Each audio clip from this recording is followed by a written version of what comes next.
我从小就在部落长大，但是因为工作还有读书的关系，已经离开部落10几年了。然后在这10几年当中，我有发现部落有很大的转变，就是正在面临一些困难跟挑战。那我希望透过参与这个计划，能够除了建立自己跟部落更多的连接之外，也可以帮助部落去解决问题。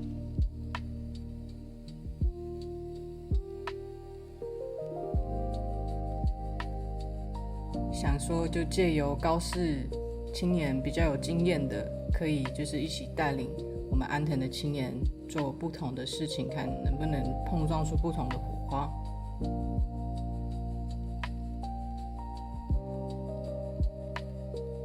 一开始想象好像就会觉得很容易就可以把自己的想法呈现出来，或是对部落会有所帮助，但是实际上到执行的时候，其实除了自己的队员啊，还需要跟部落的长者或是部落的族人一起沟通，然后完成这个所有的准备。我们去访了很多的长者，他们的年纪真的都已经很大了。你会发现到他们在田调过程当中，他们可能会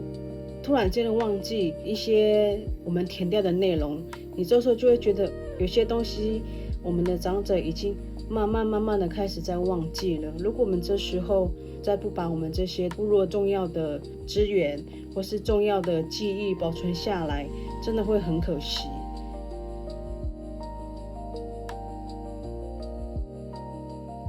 那还有像在工作坊，两边部落的学员、青年都很踊跃的参与。那其实他们很多都是第一次参与文化工作坊。那不论是在文化知识或是专业知识上的学习，他们都很认真的投入。